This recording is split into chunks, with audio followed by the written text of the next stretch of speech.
अगर मैं management discussion और एनालिसिस की बात करूं टाटा मोटर्स की एनुअल रिपोर्ट की, जो अब तक हम बाकी के अकाउंटिंग स्टैंडर्ड्स में भी यूज़ कर रहे हैं,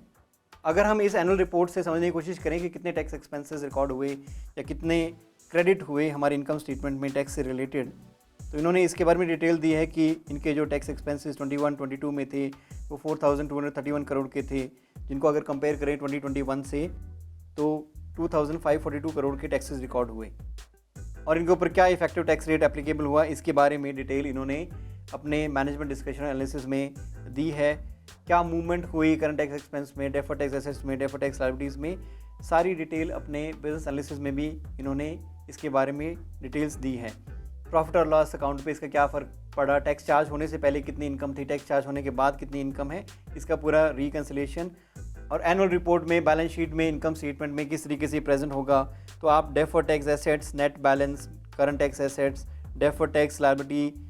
करंट टैक्स लायबिलिटीज़ के लाइन आइटम्स आप बैलेंस शीट में देख सकते हैं। 31 मार्च 2022 और 2021 का कंपैरिजन भी दिया गया है। क्या चेंज आया है, कितना नेट चेंज हुआ, सबके बारे में इन्होंने अपनी एनुअल रिपोर्ट में इसके बारे में डिस्क्लोजर दिया है। डेफर्ड टैक्स लायबिलिटी के बारे में भी बताया इन्होंने कि 1561 करोड़ की टैक्स लायबिलिटी रिकॉर्ड हुई है जो फ्यूचर में हमें पे करनी है, और 1140 करोड़ की अदर कॉम्प्रिहेंसिव इनकम में रिकॉर्ड हुई है। इसके अलावा कुछ पोस्ट रिटायरमेंट बेनिफिट प्लान से रिलेटेड भी लायबिलिटी रिकॉर्ड हुई है। डेफर्ड टैक्स एसेट क्रिएट हुए 1381 करोड़ के 31 मार्च 2022 में, और इसके कंपैरिजन में पिछले साल 2964 करोड़ के डेफर्ड टैक्स एसेट रिकॉर्ड हुए थे। कैश फ्लो स्टेटमेंट में जो भी डायरेक्ट टैक्सेस पे हुए उसका डिटेल इन्होंने दिया हुआ है, कितना एक्चुअल में कैश मूवमेंट हुआ डायरेक्ट टैक्सेस से रिलेटेड। रिकवरेबिलिटी और recognition of deferred tax asset के बारे में भी बताया गया है कि वो रिकॉग्नाइज होते हैं जब कोई फ्यूचर टैक्स कॉन्सिक्वेंसेस होते हैं जिनकी वजह से टेम्परेरी डिफरेंस क्रिएट होता है कैरिंग अमाउंट और टैक्स बेसिस में, और पीछे के कोई बिजनेस लॉसेज हुए हैं या कोई डेप्रिसिएशन कैरी फॉरवर्ड्स हुई हैं या कोई टैक्स क्रेडिट्स इन्हें मिले हैं, इनकी वजह से डेफर्ड टैक्स एसेट्स और डेफर्ड टैक्स लायबिलिटीज़ क्रिएट होती हैं। जो भी जुरिस्डिक्शन में रेट एप्लीकेबल है उस रेट के बेसिस पे इन्होंने इन अनयूज्ड टैक्स लॉसेस का, डेप्रिसिएशन का, टेम्परेरी डिफरेंसेस का इस्तेमाल करके, अनयूज्ड टैक्स क्रेडिट्स का इस्तेमाल करके इन्होंने डीटीए और डीटीएल क्रिएट किए हैं। हमारी बैलेंस शीट में अगर आप देखेंगे तो डेफर्ड टैक्स एसेट और डेफर्ड टैक्स लायबिलिटी दोनों नहीं मौजूद हैं, क्योंकि हम सेम अथॉरिटी के साथ डील करते हैं तो हम यहाँ ऑफसेटिंग कर सकते हैं। वैसे ऑफसेटिंग अलाउड नहीं होती है, बट कुछ केसेस में अलाउड है। तो टैक्सेस एक मामला ऐसा है जहाँ पे हम ऑफसेटिंग कर सकते हैं। तो यहाँ पे आप देखेंगे कि deferred tax liabilities net amount में प्रेजेंट की गई है नॉन करंट लायबिलिटीज़ में, और जो भी करंट टैक्स लायबिलिटी है वो भी हमारी बुक्स में करंट लायबिलिटी के रूप में प्रेजेंट की गई है कि इतना हमने एक साल के अंदर पेमेंट करना है। इनकम स्टेटमेंट में मेरा टैक्स एक्सपेंस दो पार्ट्स में डिवाइडेड है, जैसा कि हमने डिस्कस भी किया था कि करंट टैक्स अलग रिकॉर्ड होगा और डेफर्ड टैक्स रिवर्सल या क्रिएशन अलग रिकॉर्ड होगा। वो अदर कॉम्प्रिहेंसिव इनकम से रिलेटेड है, कंटिन्यूड ऑपरेशन से रिलेटेड है, डिसकंटिन्यूड ऑपरेशन से रिलेटेड है, सब तरह के टैक्स अलग से प्रेजेंट किए जाएंगे। सो इनकम टैक्सेस से रिलेटेड जो अकाउंटिंग पॉलिसी है वो कुछ इस तरह से प्रेजेंट की गई है। Income tax expense comprise current tax and deferred tax. Income tax expense is recognised in the statement of P&L except when they relate to items that are recognized outside of P&L, whether in other comprehensive income or directly in equity। तो कई बार taxes directly equity में भी set of होते हैं, कई बार OCI में present होते हैं, in which case tax is also recognised outside P&L। इसका मतलब ये नहीं है कि जो भी टैक्स है वो सारा का सारा P&L में रिकॉर्डेड है, वो OCI में भी रिकॉर्ड हुआ है, वो इक्विटी में डायरेक्टली भी चार्ज हुआ है।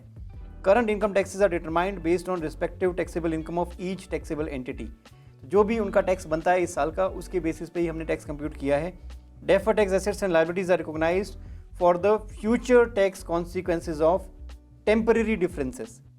between the carrying values of assets and liabilities and their respective tax basis। ये कहना चाह रहे हैं कि इन्होंने बैलेंस शीट अप्रोच का इस्तेमाल किया है और कंपेयर किया है कैरिंग अमाउंट ऑफ एसेट्स और टैक्स बेसिस ऑफ एसेट्स को, और जो भी अनयूटिलाइज्ड बिजनेस लॉसेज हैं या डेप्रिसिएशन कैरी फॉरवर्ड्स हुई हैं या कोई टैक्स क्रेडिट्स मिले हैं, उनकी वजह से इन्होंने deferred tax assets and deferred tax liabilities separately calculate किए हैं हर एंटिटी के लिए। Deferred tax assets are recognised to the extent it is probable that future taxable income will be available against which the deductible temporary differences, unused tax losses, depreciation carry forwards and unused tax credits could be utilized। ये मैंने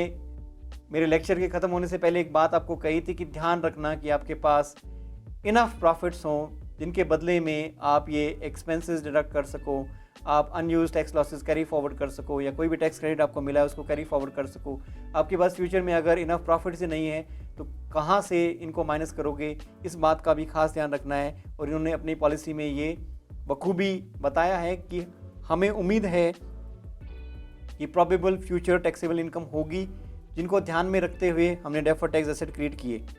carrying amount of deferred tax asset is reviewed at each reporting date and reduced to the extent that it is no longer probable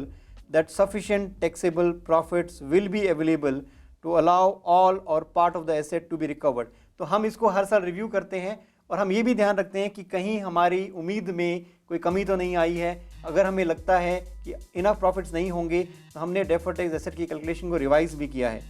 deferred tax assets and liabilities are measured based on the tax rates that are expected to apply in the period when the asset is realised और the liability is settled. तो हमने वो tax rates के इस्तेमाल किए हैं, जैसे जैसे वो एसेट रिकवर होगा, जैसे जैसे वो लायबिलिटी सेटल होगी, जो भी टैक्स लॉस या टैक्स प्रिंसिपल्स कहते हैं उस बेसिस पे हमने टैक्स कंप्यूटेशन किया है। जो भी लॉ इनेक्टेड है या फ्यूचर में अगर कोई टैक्स में बदलाव आने की उम्मीद है तो डेफर्ड टैक्स कैलकुलेशन हमने फ्यूचर के रेट पे भी कैलकुलेट किए हैं।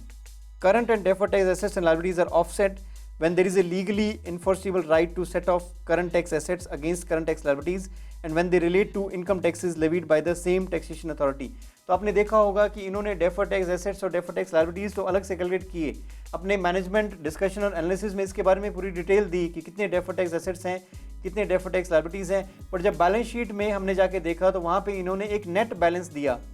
कि डेफर्ड टैक्स लायबिलिटी नेट में या डेफर्ड टैक्स एसेट नेट में, क्योंकि इन्हें लगता है कि ये सेम अथॉरिटीज़ के साथ डील कर रहे हैं तो ये करंट टैक्स एसेट्स और करंट टैक्स लायबिलिटीज़ को आपस में नेट ऑफ कर सकते हैं, डेफर्ड टैक्स एसेट्स और डेफर्ड टैक्स लायबिलिटीज़ को आपस में नेट ऑफ कर सकते हैं। इन्होंने इस प्रावधान का इस्तेमाल किया है।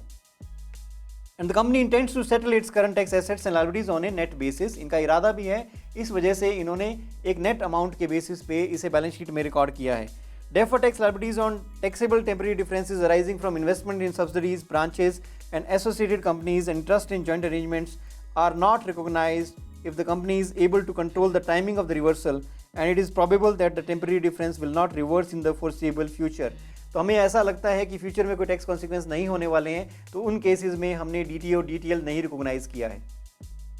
तो अगर आप देखेंगे कि इन्होंने नोट में पूरा इनकम टैक्स एक्सपेंस कैसे कैलकुलेट हुआ है, क्या रेट अप्लाई हुआ है, उसका ब्यौरा दिया है। कंटिन्यूइंग ऑपरेशंस का, डिसकंटिन्यूइंग ऑपरेशंस का, प्रॉफिट और लॉस बिफोर टैक्स कितना है, कितना इनकम टैक्स एक्सपेंस चार्ज हुआ, क्या कोई प्रोविजन में बदलाव हुआ, कोई अनडिस्ट्रीब्यूटेड अर्निंग्स में बदलाव आया जॉइंट ऑपरेशंस की, और कितना इनको प्रॉफिट हुआ सेल ऑफ इन्वेस्टमेंट्स पे, क्या कोई इम्पैक्ट पड़ा टैक्स रेट्स में बदलाव आने की वजह से, इन्होंने कोई अंडरटेकिंग सेल कर दी है उसके ऊपर कितना मुनाफा हुआ। इस सारे घटनाक्रम से रिलेटेड जो भी इनकम टैक्स एक्सपेंस इनका बनता है, जो इन्होंने रिपोर्ट किया है पीनल में, उसका एक रिकंसिलेशन भी दिया है। और जो भी सिग्निफिकेंट कंपोनेंट्स हैं डेफर्ड टैक्स एसेट्स और लायबिलिटीज़ के ईयर एंडेड 31 मार्च 2022 को, वो भी इन्होंने डिटेल में बताए हैं कि इनका डेफर्ड टैक्स एसेट का बैलेंस कितना था, कितना अनअब्जॉर्ब डेप्रिसिएशन था, कितने बिजनेस लॉसेस कैरी फॉरवर्ड हुए, कितने एक्सपेंसेस डिडक्टेबल होंगे जो फ्यूचर में डिडक्ट होंगे, प्रोविजन से related, allowance for doubtful receivable से रिलेटेड, या कोई अदर कोई ऐसा आइटम है जिसका एक्सपेंस अभी टैक्स अथॉरिटीज़ ने डिडक्ट नहीं करने दिया बट फ्यूचर में करने देंगे। कंपनसेटेड एब्सेंसेस एंड रिटायरमेंट बेनिफिट्स हैं, हमने एक्सपेंस रिकॉर्ड कर लिया बट टैक्स अथॉरिटीज़ ने नहीं अलाउ किया, वो बोले कि जब ये एक्चुअल में आप पेमेंट करोगे तब अलाउ करेंगे। मिनिमम ऑल्टरनेटिव टैक्स कोई कैरी फॉरवर्ड हुआ, डेरिवेटिव फाइनेंशियल इंस्ट्रूमेंट से रिलेटेड कोई फ्यूचर टैक्स कॉन्सिक्वेंस है, अनरियलाइज्ड प्रॉफिट ऑन इन्वेंट्री की वजह से कोई फ्यूचर टैक्स कॉन्सिक्वेंस है, या कोई और आइटम है, इन सभी के डिटेल इन्होंने टोटल डेफर्ड टैक्स एसेट जिस वजह से रिकॉग्नाइज होंगे उसका ब्यौरा दिया है। टोटल डेफर्ड टैक्स लायबिलिटीज़ अगर पीपी से रिलेटेड है, इंटेंजिबल एसेट्स से, जिन एसेट्स की हम रिकवरी करेंगे तो फ्यूचर में हमें टैक्स पे करना होगा, उसके बारे में भी इन्होंने डिटेल्स दिए हैं, कितने रिकॉग्नाइज हो गए हैं, कितने रिक्लासीफाई हो गए हैं OCI में, कोई भी बदलाव डेफर्ड टैक्स एसेट्स और डेफर्ड टैक्स लायबिलिटी से रिलेटेड उसका रिकंसिलेशन इन्होंने नोट्स में दिया है। और मार्च 2022 को अनरिकॉग्नाइज्ड डेफर्ड टैक्स एसेट्स जो एक्सपायर होने वाले हैं, अनयूटिलाइज्ड रह गए, हमने कोई लॉसेस कैरी फॉरवर्ड किए या हमने कोई टैक्स क्रेडिट से हमारे पास किसी वजह से हम उन लॉसेस का इस्तेमाल नहीं कर पाए और टैक्स क्रेडिट्स का इस्तेमाल नहीं कर पाए और वो हमारे हाथ से फिसल गए, उनके बारे में भी डिटेल दी गई है। तो ये था notes to accounts related to income tax policy. याद रहे, हम इनकम टैक्सेस का कंप्यूटेशन नहीं करते हैं, हम अकाउंटिंग फॉर इनकम टैक्सेस करते हैं। तो हमारा देखने का नज़रिया बिल्कुल अलग होना चाहिए और उम्मीद करता हूँ कि आज के बाद आप आसानी से ये फ़र्क समझ पाएंगे और एक बेहतर डेफर्ड टैक्स अकाउंटिंग कैलकुलेशन कर पाएंगे।